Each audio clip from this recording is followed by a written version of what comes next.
Acabas de poner un pie en uno de los rincones más asombrosos de la Tierra. El olor todavía te recuerda al interior del avión, pero el aire que respiras ya es completamente distinto. No es el aire de ninguna ciudad europea ni norteamericana. Es húmedo, denso, cargado de algo vegetal y aromático que no consigues poner nombre todavía. Y antes de que hayas recogido la maleta de la cinta, una mujer con un vestido de colores que nunca habías visto juntos en la misma prenda, te mira desde el otro lado de la barrera y te pregunta, con esa seguridad tranquila que no necesita presentación, si sabes cómo llegar a donde vas. No trabaja para ninguna aerolínea, no lleva ningún cartel con tu nombre, simplemente observó que tenías cara de no saber muy bien qué hacer, y eso fue razón suficiente para acercarse. Eso es Indonesia, y eso es solamente el comienzo. Observado desde el cielo, Indonesia parece miles de islas verdes derramadas entre Asia y Australia, más de 17.300 de ellas, extendiéndose a lo ancho de un territorio tan extenso como los Estados Unidos. Casi 284 millones de personas viven aquí. Y aún así, los mayores dicen que una vida entera no es suficiente para recorrerlo todo.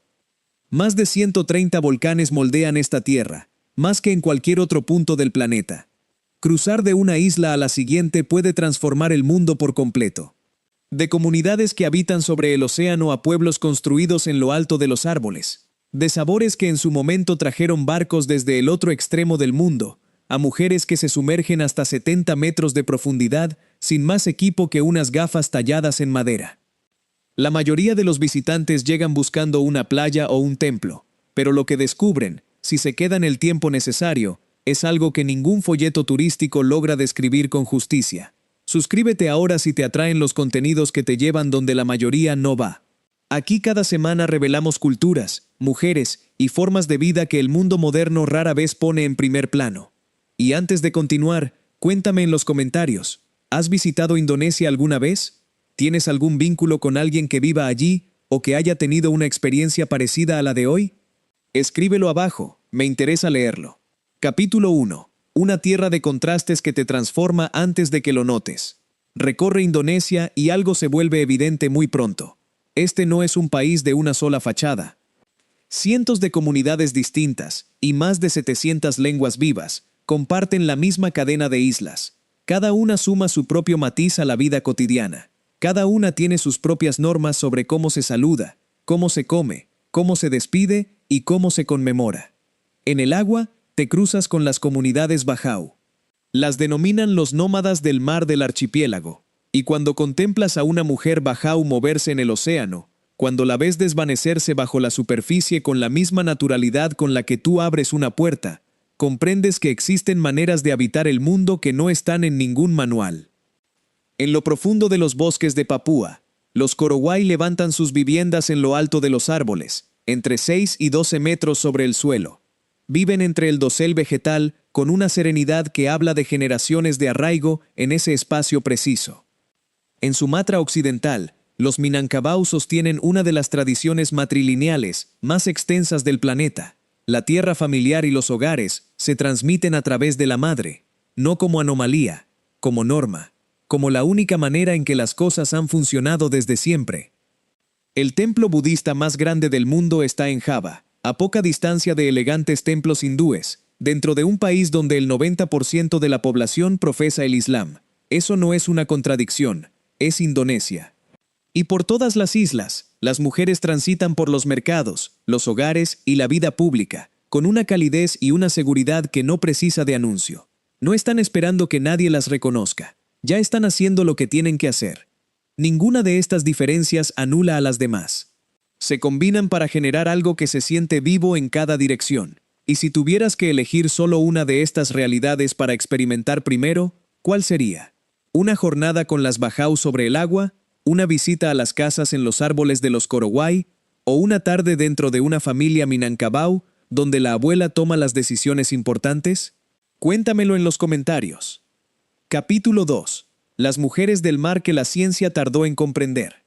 Deja las ciudades atrás y Indonesia empieza a mostrarte cosas que el mundo contemporáneo tiende a pasar por alto porque no encajan en ninguna categoría conocida.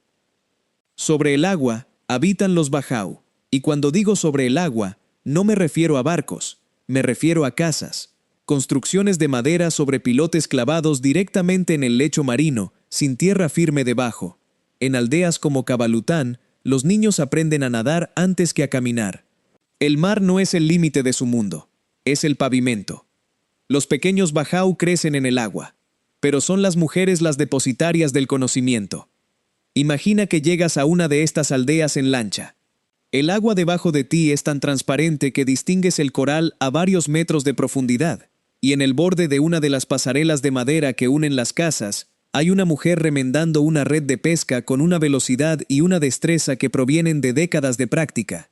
Cuando te ve, no realiza ningún gesto elaborado de bienvenida, solo levanta la mirada, te examina en 2 segundos y te hace un leve movimiento con la cabeza que comunica, sin ninguna palabra, que puedes acercarte. Esa es la hospitalidad bajau, sin aspavientos, sin cálculo, solo auténtica.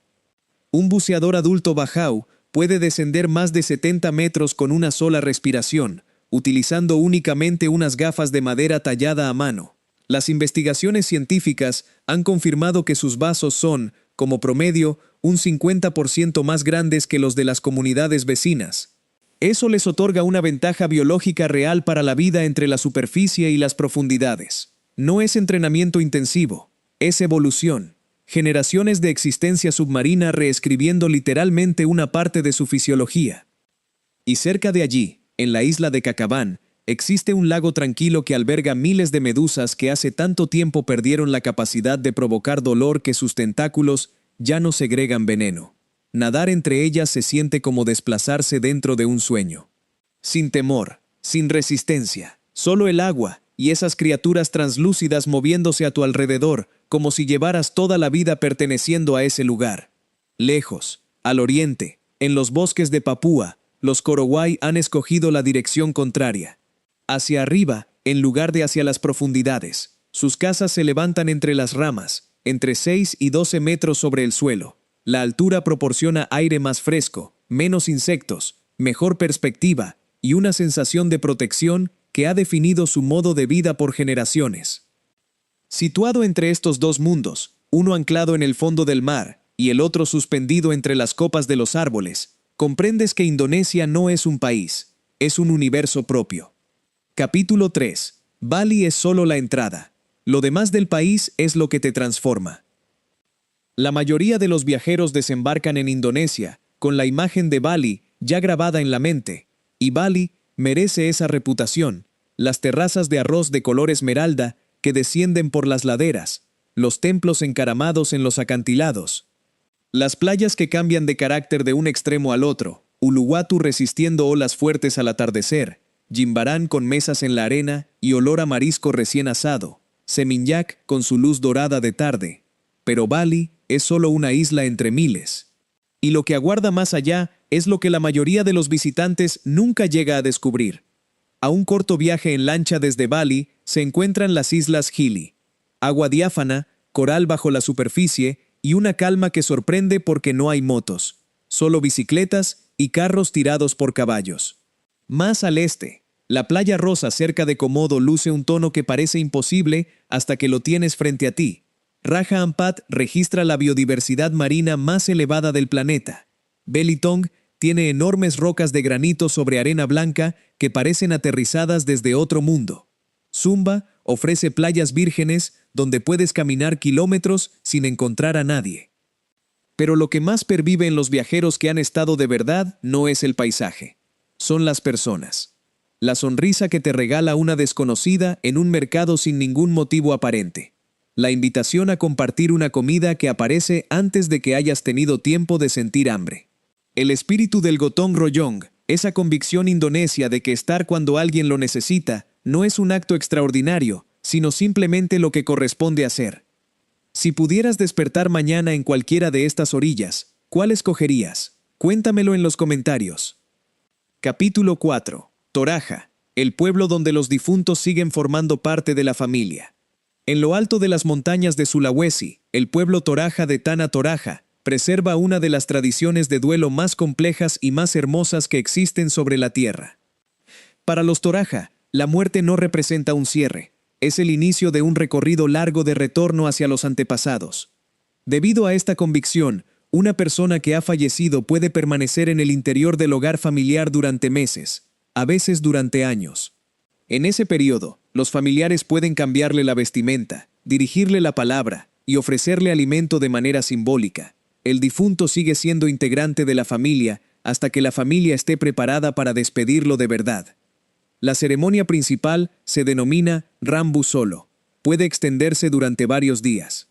Puede convertirse en el acontecimiento más trascendente y costoso de la historia de una familia. Los preparativos pueden durar años. Decenas de búfalos y cerdos son sacrificados como parte del adiós, porque en la cosmovisión toraja, la generosidad en el funeral determina el lugar del difunto en el otro mundo.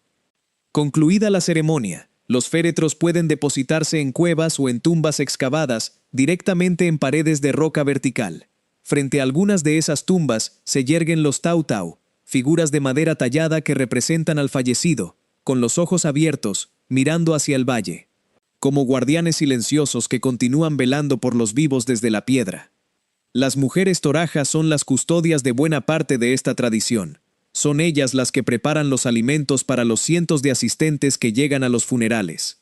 Las que cuidan al difunto durante el periodo previo a la ceremonia. Las que conocen los protocolos específicos de cada fase del proceso. Una mujer mayor de Tana Toraja puede explicarte los pormenores de un Rambu Solo con la misma calma y el mismo detalle con que una persona experta te hablaría de algo que domina desde hace décadas. No porque sea un asunto trágico, sino porque es sagrado y familiar al mismo tiempo. Capítulo 5. La fortaleza silenciosa de las mujeres indonesias. Recorre cualquier mercado indonesio bajo la luz suave de las 6 de la mañana, y el panorama se vuelve nítido antes de que hayas terminado el primer sorbo de café. Detrás de los puestos, gestionando el flujo de mercancías, negociando con una rapidez que revela años de práctica, sosteniendo hogares y barrios enteros, están las mujeres de este país. Su presencia es permanente, concreta y está cargada de una energía que no necesita volumen para imponerse. La belleza aquí adopta muchas formas, porque las islas en sí son tan distintas. Los rasgos delicados de Java, los rostros curtidos por el sol de Bali, la presencia física y directa de las mujeres de Sumatra, el carácter melanesio profundo que se encuentra en Papúa. No existe un único perfil de mujer indonesa, porque tampoco existe una única Indonesia. Pero lo que permanece en los visitantes que han invertido tiempo real en este país no es la apariencia, es la manera en que las mujeres se desenvuelven en la vida cotidiana. La calidez que ofrecen a un extraño sin calcular si es conveniente ofrecerla, la capacidad para administrar un hogar, un negocio pequeño y una red de vínculos comunitarios al mismo tiempo, sin que ninguna de las tres cosas se resienta por las otras dos. La resistencia que no se proclama porque nadie la considera algo que deba proclamarse. En Sumatra Occidental, los Minangkabau fundaron la sociedad matrilineal más extensa del mundo. La tierra, los hogares y la herencia se transmiten a través de la madre.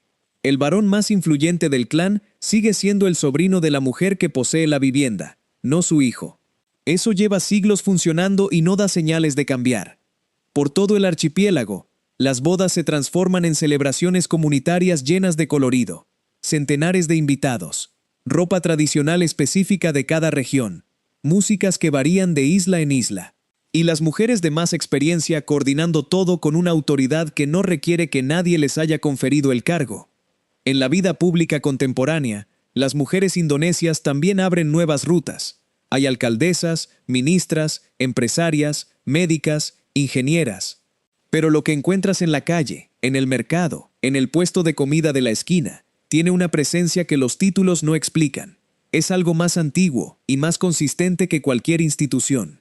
Suscríbete si estás disfrutando este recorrido por Indonesia. Cada semana traemos historias como esta. Y dinos en los comentarios qué es lo que más te está sorprendiendo de las mujeres de estas islas. Capítulo 6. Yakarta. 32 millones de personas y el arte de dilatar el tiempo. El amanecer en Yakarta no tiene nada de silencioso. Llega como ruido. El coro creciente de cientos de miles de motos serpenteando por las calles antes de que la mayor parte del mundo haya abierto los ojos. Alrededor de 11 millones de personas residen en la ciudad propiamente dicha, la zona metropolitana ampliada que engloba las ciudades colindantes, roza los 32 millones. Pero el latido auténtico de Yakarta no está solo en el tráfico.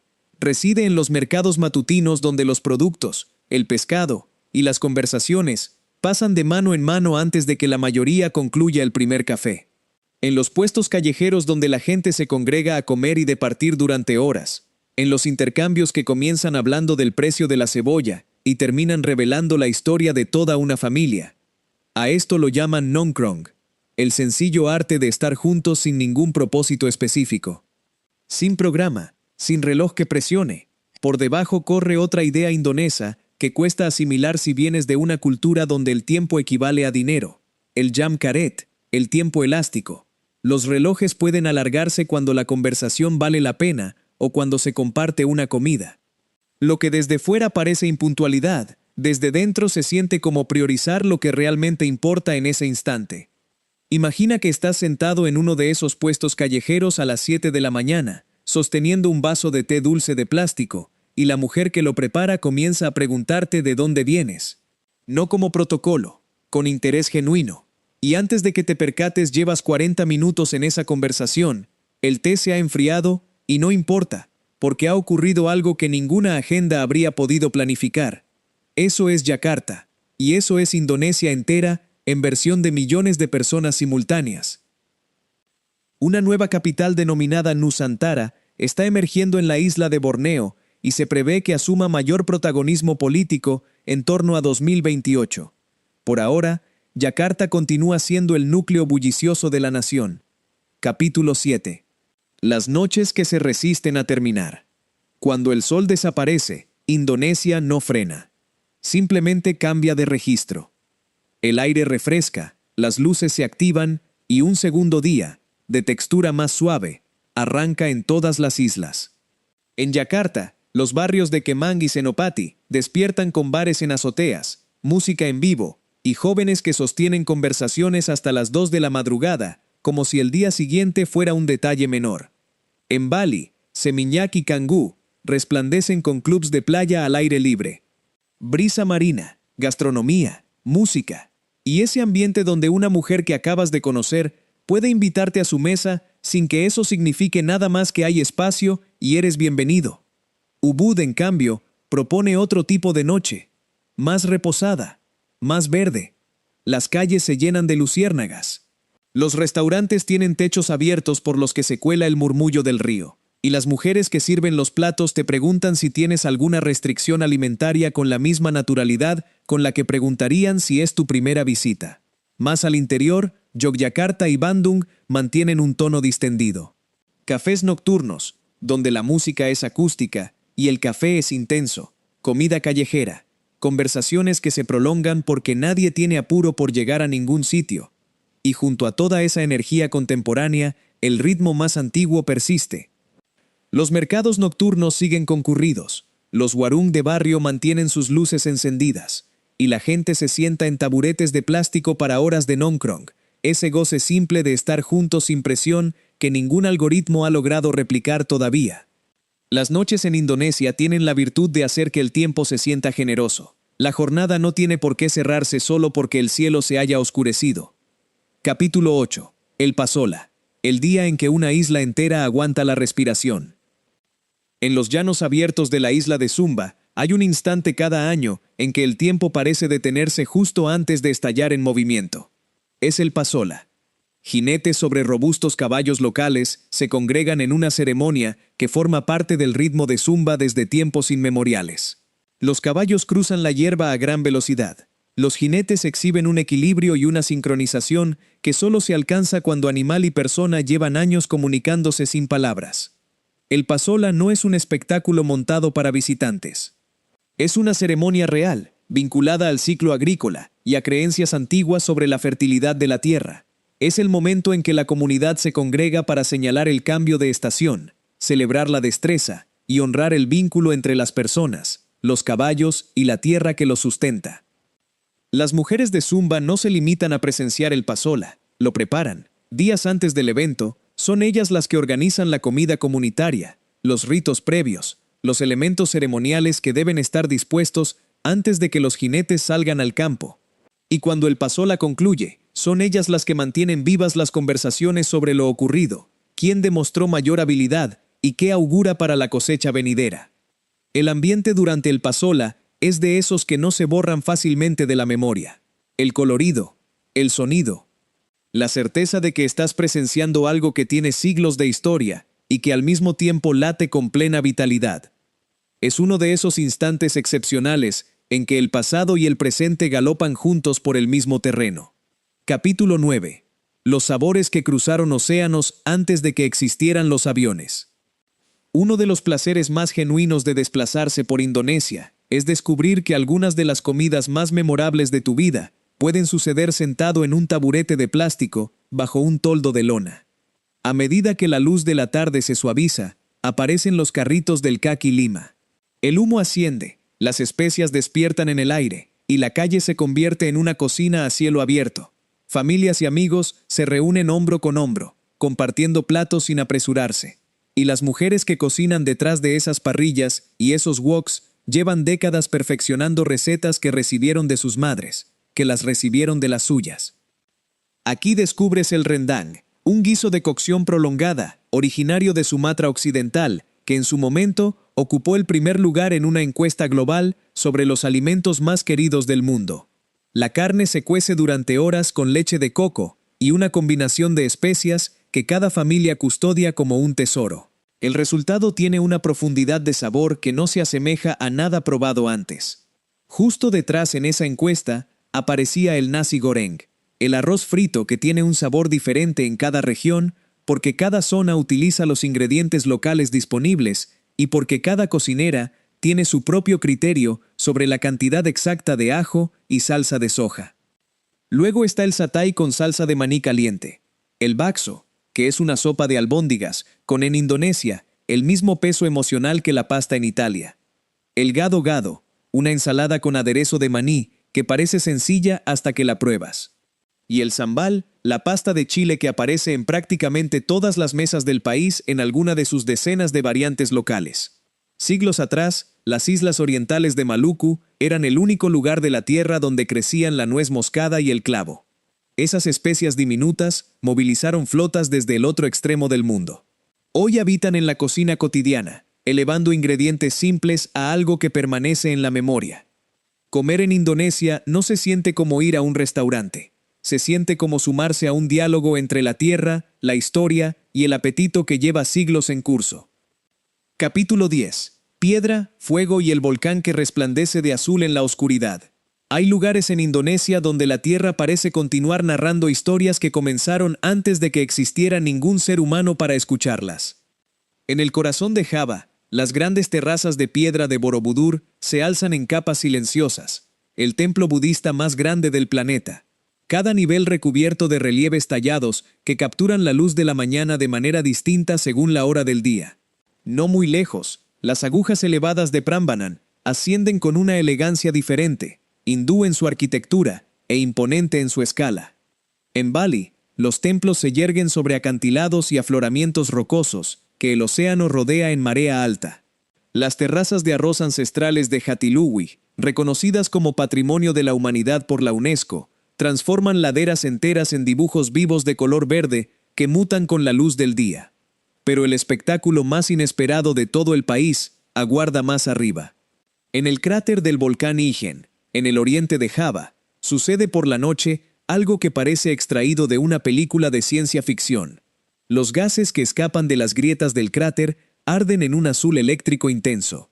No naranja como cualquier otra llama. Azul. Un azul que ilumina las paredes de roca y el lago ácido del fondo con un tono que el cerebro tarda en clasificar como real. De día, los trabajadores recorren los senderos empinados del Ijen cargando cestas de azufre que pueden alcanzar los 70 kilogramos. Avanzan con paso firme que habla de años de familiaridad con ese recorrido.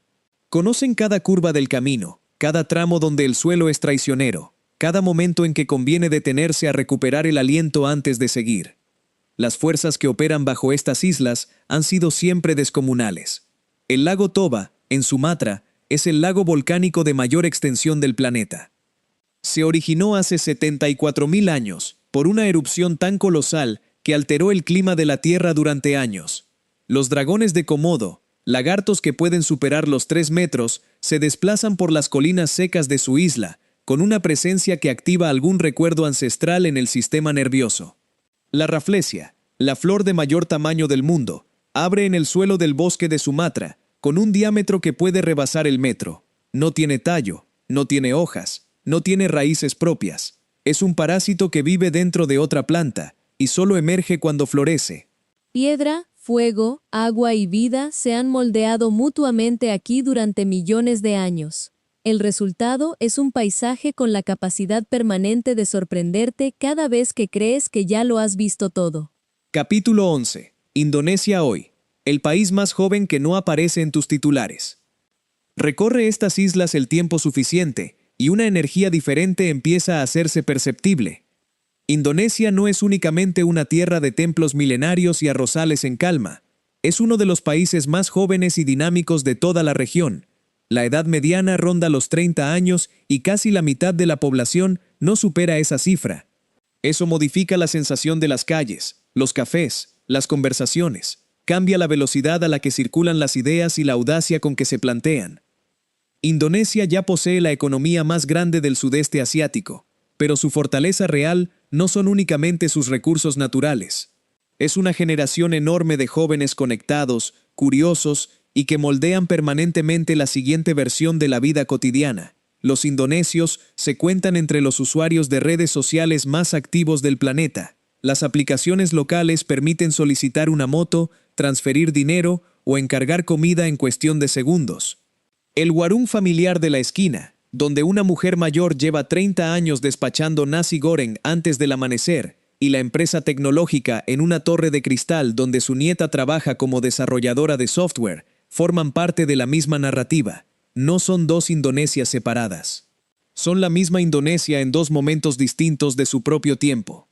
Estar en medio de todo esto se siente menos como visitar un destino ya establecido y más como presenciar cómo un país se va convirtiendo en lo que va a ser. Capítulo 12. Lo que conviene saber antes de llegar. Llegar a Indonesia se parece menos a aterrizar en un país y más a incorporarse a una conversación viva entre la tierra, el agua y las personas que los habitan. El mismo suelo que hace crecer el arroz verde y eleva los conos volcánicos te recuerda periódicamente que sigue vivo. Si alguna vez estás en una playa y el mar retrocede mucho más de lo habitual, alejándose más de lo que debería, eso no es una señal para acercarte a las rocas que quedaron expuestas. Es la señal para desplazarte con calma hacia las zonas elevadas y darle espacio al océano. Una vez que interiorizas esa señal, pasa a formar parte del ritmo del lugar, en lugar de representar una amenaza. Los meses de lluvia suelen extenderse de noviembre a marzo. Los aguaceros llegan, pasan rápido y dejan un olor a tierra mojada que en Indonesia tiene algo especialmente agradable.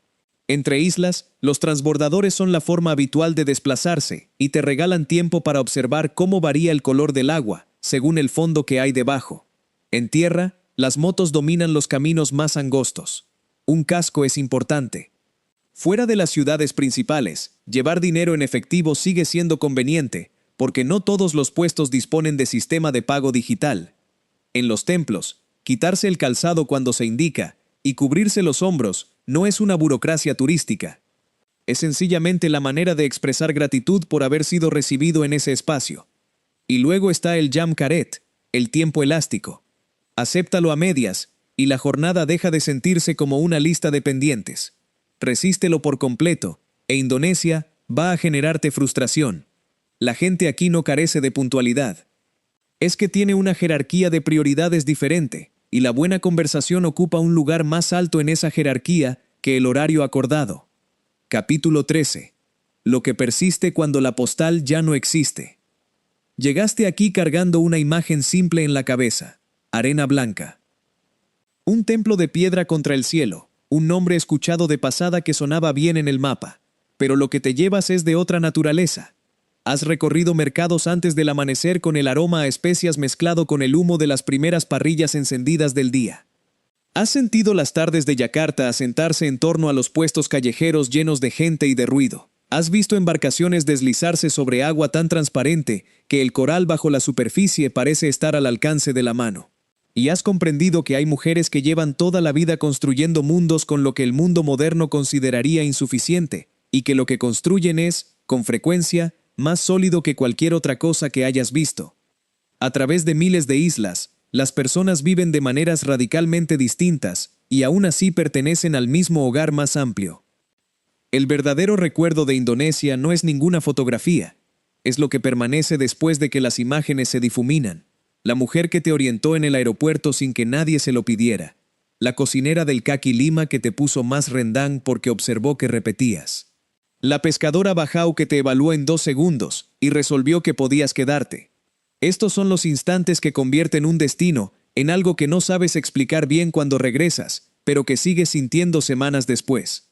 Indonesia no te dejará indiferente. Lo que sí puede hacer es recordarte que existen maneras de estar en el mundo que no habías contemplado y que merecen más de una mirada. Si Indonesia te ha dejado algo con este vídeo, suscríbete al canal. Cada semana traemos países, culturas y mujeres que el mundo moderno mantiene en los márgenes. Dale like si hoy terminaste el video sabiendo algo que ignorabas al comenzarlo. Y cuéntanos en los comentarios cuál de todo lo que viste hoy te marcó más. ¿Las mujeres Bajau sobre el agua? ¿Las Minangkabau y su matriarcado? ¿El volcán que resplandece de azul? ¿O hay algo que ya conocías y que este vídeo te terminó de confirmar? Lo estamos leyendo todo. Nos vemos en el próximo destino.